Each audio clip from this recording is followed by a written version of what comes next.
ಇವತ್ತು ಆಳಂದ ತಾಲೂಕಿನ ಕಣಮುಸ ಗ್ರಾಮದಲ್ಲಿ ಇವತ್ತು ಇಡೀ ನಮ್ಮ ಕಣಮುಸದಲ್ಲಿ ಒಂದು ಆಘಾತವನ್ನು ಉಂಟು ಮಾಡಿದೆ. ಯಾಕೆಂದರೆ ಒಬ್ಬರು ರೈತರು ಆದಂಥ ಶ್ರೀಮಾನ್ ಶಾಂತಯ್ಯ ಗುರುಪಾದಯ್ಯ ಮಠಪತಿಯವರು ನಿನ್ನೆ ನಸುಕಿನ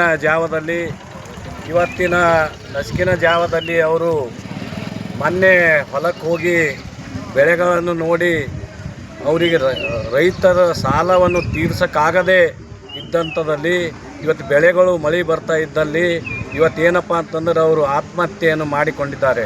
ಇಡೀ ನಮ್ಮ ಕಣಮುಸ ಗ್ರಾಮದಲ್ಲಿ ಒಂದು ಆಘಾತವನ್ನು ಉಂಟು ಮಾಡಿದೆ.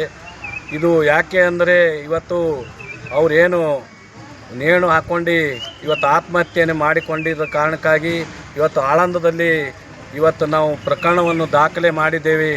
ಆಳಂದ ಪೊಲೀಸ್ ಸ್ಟೇಷನ್ದಲ್ಲಿ ಇವತ್ತು ಅವರ ದುಃಖಕ್ಕೆ ಅವರಿಗೆ ಮನಸ್ಸಿಗೆ ಅವ್ರಿಗೆ ಏನಪ್ಪ ಅಂತಂದ್ರೆ ಆತ್ಮಕ್ಕೆ ಶಾಂತಿ ಸಿಗಲಿ, ಅವ್ರ ಕುಟುಂಬಕ್ಕೆ ಒಂದು ಶಾಂತಿ ಸಿಗಲಿ, ಅವ್ರ ಕುಟುಂಬಕ್ಕೆ ಏನಪ್ಪ ಅಂತಂದ್ರೆ ಆದಷ್ಟು ಬೇಗ ದುಃಖವನ್ನು ಪರಿಹಾರ ಆಗಲಿ ಅಂತೇಳಿ ನಾನು ಬಯಸ್ತೀನಿ.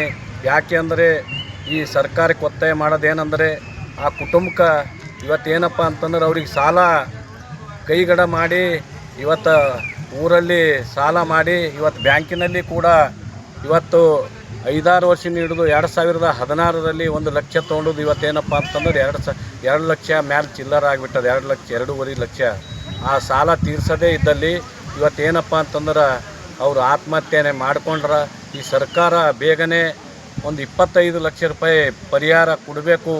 ಅವ್ರಿಗೇನಪ್ಪ ಅಂತಂದ್ರೆ ಈ ಸರ್ಕಾರ ವತಿಯಿಂದ ಅವರು ಆತ್ಮಹತ್ಯೆ ಮಾಡಿಕೊಂಡ್ರ ಅಂತೇಳಿ ನಾವು ಇವತ್ತು ಹೇಳ್ತಾ ಇದ್ದೀನಿ. ಇವತ್ತು ಆದಷ್ಟು ಬೇಗ ಇವರಿಗೆ ಪರಿಹಾರ ಸಿಗಬೇಕು. ಆತ್ಮಹತ್ಯೆ ಮಾಡಿಕೊಂಡರಲ್ಲಿ ಇವತ್ತೇನಪ್ಪ ಅಂತಂದ್ರೆ ಅವ್ರ ಕುಟುಂಬಕ್ಕೆ ಒಂದು ಬಡತನ ಕುಟುಂಬದಲ್ಲಿ ಅವರಿಗೆ ಪರಿಹಾರ ಸಿಕ್ಕರು ಒಂದು ಇದು ಆಗ್ತದೆ ಅಂತ ಹೇಳ್ತೀನಿ. ಆಮೇಲೆ ಅವರ ಮಕ್ಕಳು ಬೆಂಗಳೂರಿಗೆ ಗುಳೆ ಹೋಗಿದ್ದಾರೆ.